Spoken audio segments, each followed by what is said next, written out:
Tu t'es déjà posé la question de pourquoi utiliser des chaînes à la salle?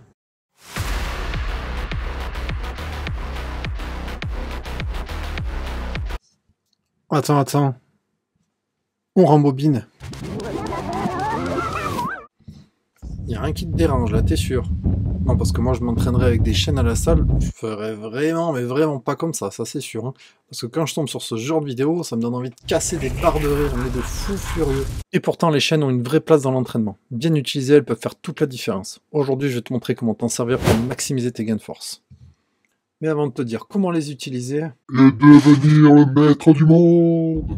il faudrait déjà comprendre d'où elles viennent ces chaînes et pourquoi elles existent. Donc pour comprendre les chaînes, il faudrait remonter un petit peu dans le temps. Imagine les années 1970, dans une vieille salle Westside Barbell. Les powerlifters de l'époque ne cherchaient pas à faire joli. Ils cherchaient à exploiter chaque centimètre de force de leur corps.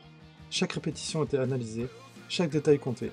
Et c'est là que les chaînes ont fait leur apparition. À première vue, ce n'était qu'une barre avec des chaînes pendantes de chaque côté. Mais en réalité, c'est un outil précis pour suivre les courbes naturelles de force du corps. Pour illustrer ça, prenons l'exemple du développé couché. En bas du mouvement, c'est là que tu es le plus faible. Lever la barre te demande le plus d'efforts au démarrage du mouvement. Et au fur et à mesure où tu pousses la barre, les leviers se raccourcissent, ça devient de plus en plus facile. Là, les chaînes ne pèsent presque rien, elles traînent au sol. Mais à mesure que tu pousses la barre, les chaînes se déplient, ajoutant maillon après maillon du poids sur la barre. Et c'est là tout l'intérêt des chaînes. La charge augmente au fur et à mesure où ton corps est le plus fort, rendant la fin du mouvement plus difficile. Pour les powerlifters, c'était une révolution. Ils pouvaient maintenant travailler sa force maximale tout au long du mouvement, sans que la barre soit trop lourde en bas ou trop légère en haut. Chaque centimètre de mouvement était optimisé.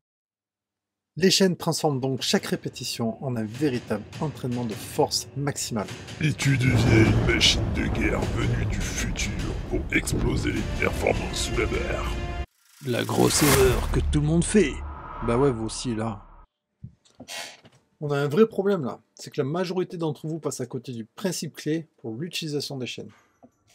Et ouais les gars, on les utilise pas comme ça les chaînes, enfin tu vois bien qu'il y a un truc qui cloche là. Mettre les chaînes en ligne droite, c'est vraiment une très grosse erreur. Et là, tu es peut-être en droit de te demander pourquoi. Pourquoi utiliser les chaînes en ligne droite n'a pas forcément d'utilité. Le premier réflexe qui te vient quand tu installes une chaîne sur ta barre, c'est de l'installer comme ça. Et c'est ce qu'on voit aussi beaucoup sur les réseaux. T'as des mecs qui s'entraînent avec des chaînes, tu vois, ils les installent de la mauvaise façon. Contrôle, accélère. Allez, contrôle.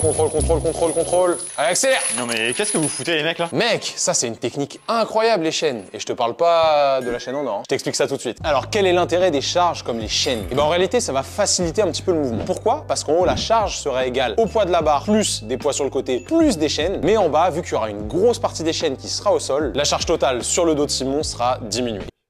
Et c'est là tout le problème. La variation de charge ne va changer que d'un maillon après un maillon sur toute l'amplitude du mouvement.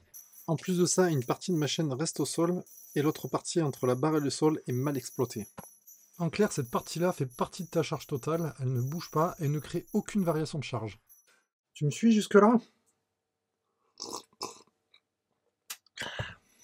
Ça y est, on y vient, c'est le moment de rester bien attentif. La meilleure façon d'optimiser ton entraînement avec les chaînes, ça va être de les installer de la manière suivante. Tu formes une grappe avec des replis de chaîne. Donc si tu as une chaîne de 2 mètres, tu peux facilement la diviser en 4 replis. Pour accrocher ta chaîne, tu vas simplement utiliser une sangle ou un élastique. Cette technique va te permettre de ne pas perdre une grosse partie de ta chaîne. Rappelle-toi, tout ce qui est entre le sol et la barre nous fait perdre l'intérêt de la surcharge progressive. En installant tes chaînes en grappe, beaucoup plus de maillons de chaîne se déploient lorsque tu effectues ta poussée. Au lieu d'avoir une ligne de maillons qui se déplie et de la chaîne perdue au sol, tu multiplies par le nombre de replis que tu as effectués sur ta chaîne, et là c'est du poids en plus qui vient réellement s'ajouter au fur et à mesure de ta poussée. J'espère que vous aurez pu en 2025 déjà pouvoir utiliser des chaînes véritablement respectées sur TikTok et tous ces réseaux sociaux. S'il te plaît, fais en sorte que cette vidéo soit connue et qu'elle serve à plusieurs d'entre nous. Mais au-delà de la technique, il y a un truc que les chaînes t'apprennent, et c'est peut-être le plus important. Travailler avec des chaînes, c'est accepter la difficulté. Maintenant tu sais pourquoi certains font du bruit et pourquoi toi tu vas t'en sortir pour progresser. Alors souviens-toi.